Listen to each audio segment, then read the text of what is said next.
Welcome to part 2 of the Skulls and Flames step-by-step video.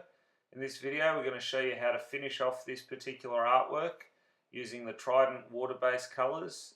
We're using the Trident primary set, so only using primary colours to create this artwork.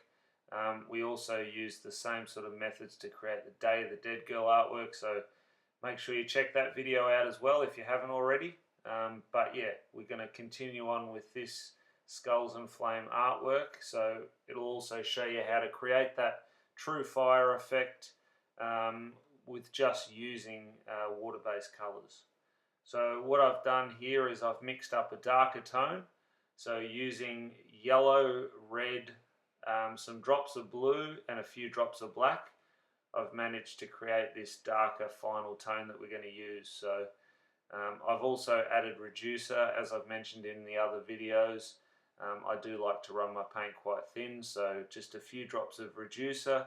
And look, everyone's different. If you want it a bit thinner, I do like to run it reasonably thin, and then I just generally go and do more coats if I have to sort of get a fairly solid section. So yeah, just work it out for yourself. Have a mix that you're going to use, and then strain it into your airbrush is always preferable, just using a paper strainer, just to make sure that you don't get anything stuck in your fluid nozzle. Now with the airbrush that I'm using, it's a Iwata CM SB Micron, so it's got a 0.18mm needle and fluid nozzle, so yeah, it's really important to strain the paint. I do this with all paints, even urethane based paints, doesn't make a difference, I'll still strain it. So it's just a good habit to get into. You can see here I'm detailing this particular skull using this colour that we've mixed up, and really just deepening all the shadows, creating all the dark tones, darkening off those eye sockets. But I'm not just going straight over the top of all the fire that I've created. So we've already done the first tone, so the first layer of flame, which I did with a yellow mixed with white, and then just put a transparent red over the top. The reason we're doing this step now is because I want the other flames to appear as though they're in front of certain parts of the skull. So we want to look through bits of the fire and see skull in the background. And so you don't want to do this last, because then they're going to sit straight on top. So by doing this now, we've got another few layers of flame to go. Then it's all going to merge in nicely with the artwork that we're creating. So just going along here and just detailing and darkening off sections. Okay, so just keep continuing to use this tone. We're going to render each skull. So as you can see, I'm adding all sorts of details, but I'm also interacting with the flame and the fire that's weaving in and out of these skulls. So just using a bit of that and just sort of making it up as I go. So trying to think about how each skull would sit on top of one another if this were a pile of skulls with this fire coming through. So yeah, just sort of trying to work out in my head where the shadows would sit. Obviously trying to stay consistent with the light source as well. Obviously when you're making it up, you just got to keep trying to think where that light source is and keep it consistent. That's the main thing to creating a believable artwork. So the details, just anywhere I want to be sharp, I'm up close with my airbrush, and then I'm blending out from there. So some, obviously the cracks, they're really tight lines, so just up really close and keep moving with your airbrush. Don't pull back as far on your trigger, so you get less paint. Like you can see now on the eyeball, I'm just adding a bit of detail there, and then I'll cut in around where that jawbone is, and then see how I'm blending back in with the fire. So just to bring that fire, that flame lick in front, and then we're going to, by adding more layers on top, that's going to opaque and sit on top of what we've done. So it's going to give a real cool 3D effect. Again, don't just color everything in, keep some lighter sections as well, so that you get a gradual depth. You can also mix up a tone that's not as dark if you want to add one more tone prior to going to this stage. So if you're not confident with going as dark that quickly, then I recommend doing that. So just mix one up and add less drops of black. Okay, so just working in that nostril area there and constantly just adding some uneven textures.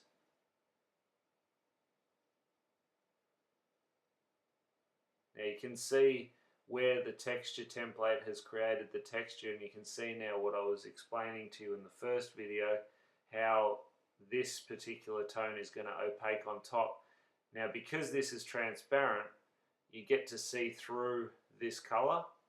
So when I'm not dusting it at full capacity, you can still see that sort of bony texture underneath, and that's really what we're trying to go for. So it's more predominant on this particular skull on the top here, and to the one to the right and the one above that. So, and you can even see the one at the lower part of the screen, you can see the texture there where the crack's just gone right over it. So it makes it look a bit more realistic.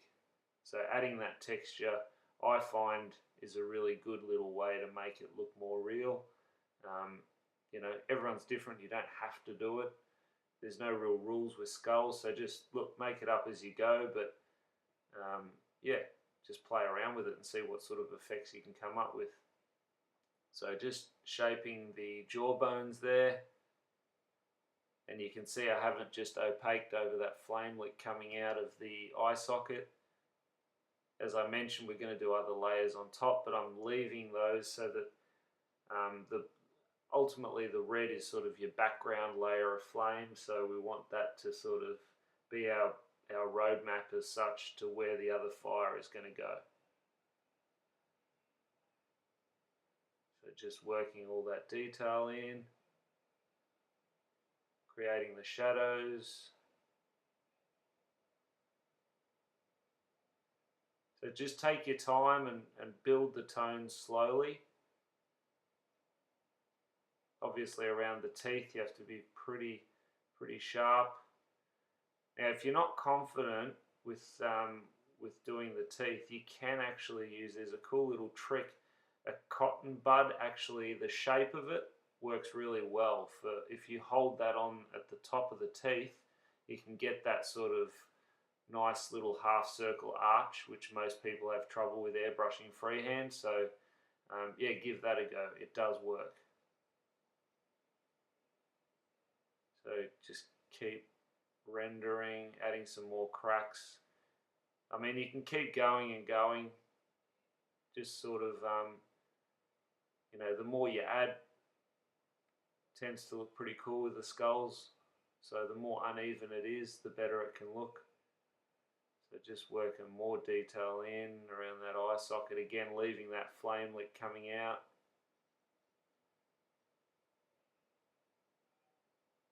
So just colouring in there, and you can see how I'm building it. So I'm not just trying to go black straight away.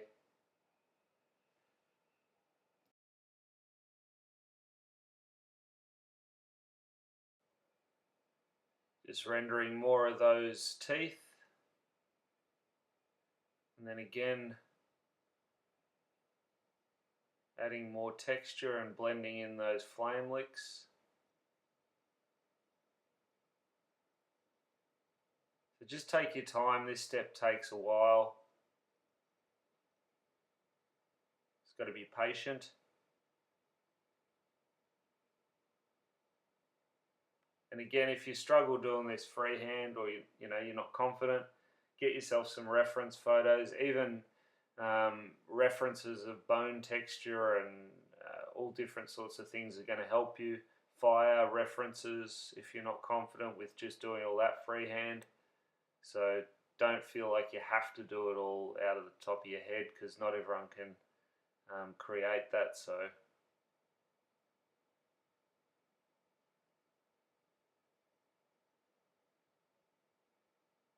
just keep blending that out there.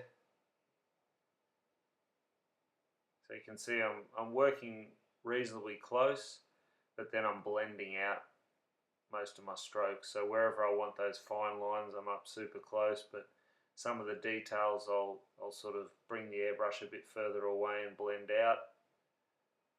And even with the shadows, usually I'm up close, you know, so keep the overspray controlled, and then I'll blend out from there. So you've got that gradation.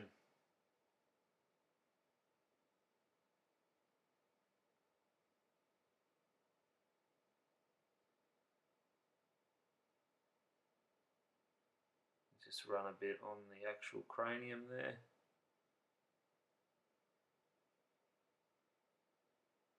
So you can see how the highlights are now showing through, and I'm cleaning up the rest of it. So that's why I do the highlights prior to the last tone. So just doing the same thing here, bringing out all the details on this final skull.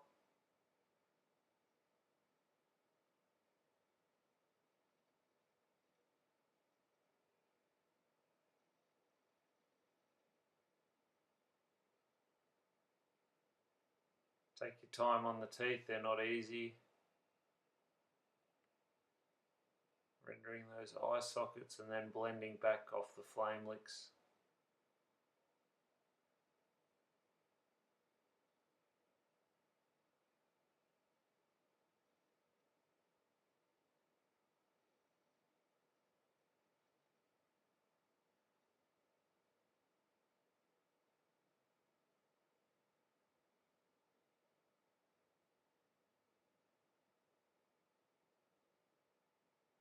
Keep working all those textures in.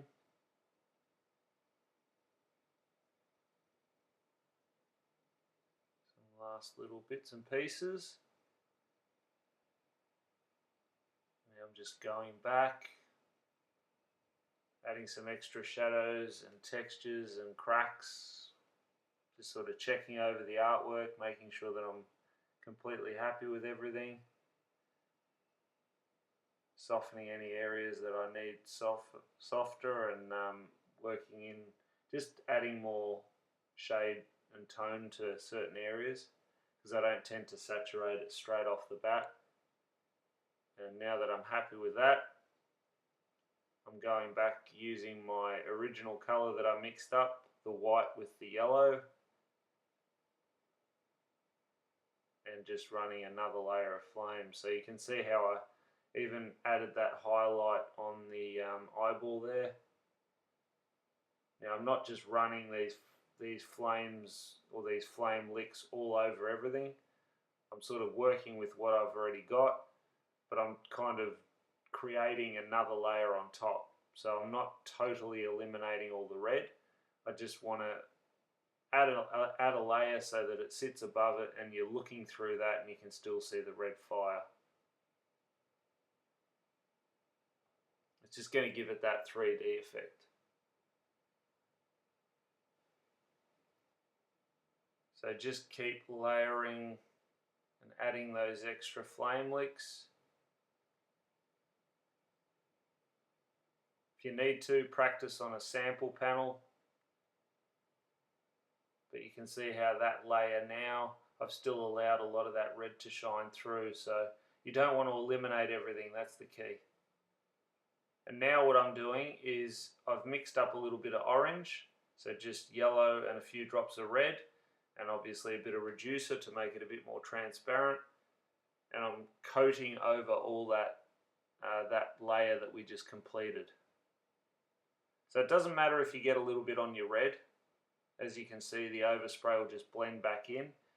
We'll come back with the orange last, just to sort of soften some of the areas. And we're just going straight on top of that layer, so you don't need to protect any of the layers. This is all water-based paint, so it's not going to bleed through or anything like that when cleared. So that's one benefit of using water-based. Now I'm just going to coat back over that.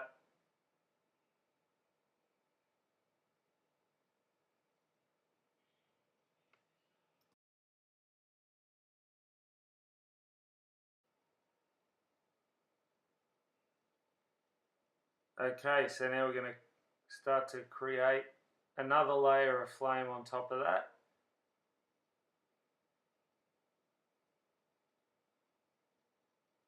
So still using that yellow-white mix.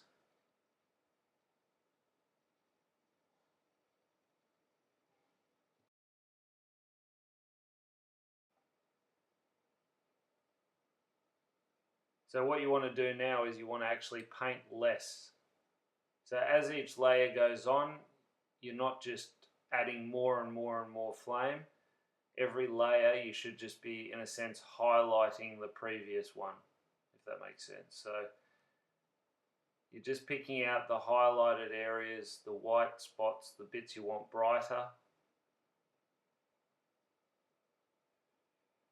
So just building that up using different edges of the flame template. Now this is the Mike LaValle second degree burn true fire set of templates by Art Tool. So you can see that layer's done now, and now what I'm doing is I'm adding yellow, so just a reduced yellow. Bit hard to see with that camera flicking back and forth, but just that light, I mean. But hopefully you can make it out. You can see how strong and vibrant that yellow is. So that's really starting to make it look a bit more realistic. But I can already tell that that yellow is a bit too yellow. So it's a personal preference. I will come back in with a little bit of orange, which is what I've got there. And all I'm going to do is soften some of those areas. So where the yellow is really, really bright, I'll leave a sort of brighter section, but towards where it blends back out, I'll just dust a little bit of the orange over the top, just so the overspray travels and it gives it more of a seamless transition rather than so harsh. Especially there, that top area, which is almost looking a bit greeny yellow. It's also the camera plays tricks on your eyes, but hopefully you can see enough so that you can learn how to do this.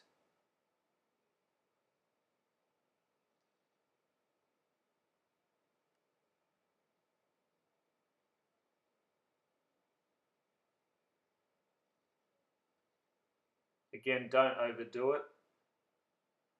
So you want to be careful with that orange not to just coat over everything that you've done.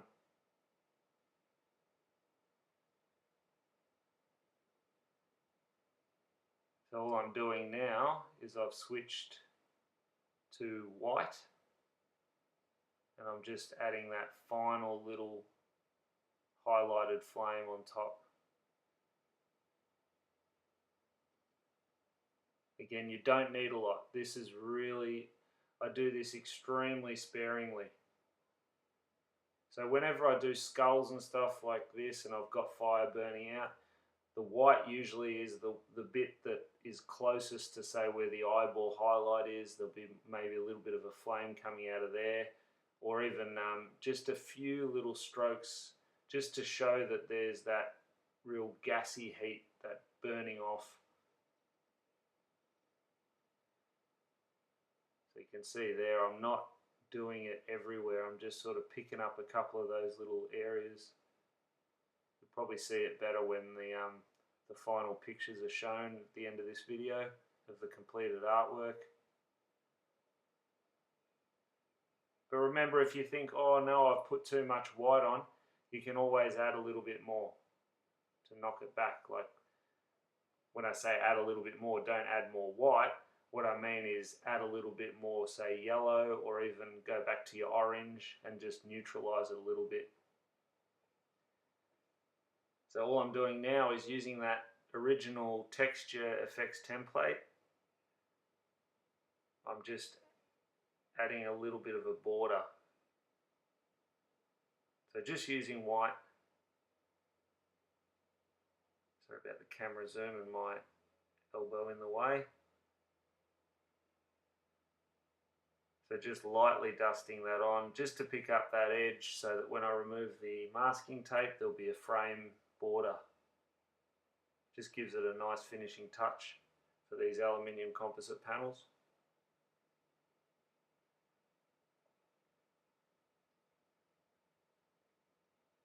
So I don't have to go right around the painting, just that area where there was no fire. Obviously the bottom section has got all the artwork, so we don't need to go there. The beauty of these texture templates, you don't really have to line them up in any specific way.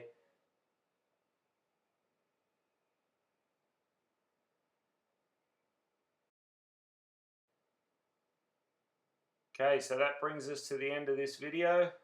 Hope you enjoyed it and you learn a bit about how to create skulls and fire using water-based paints and only primary colors. Remember, you can use all sorts of colors to create this, but it just shows you that what you can do using those particular primaries. So you can see here the completed panel, all clear coated with matte clear. So thanks again for watching.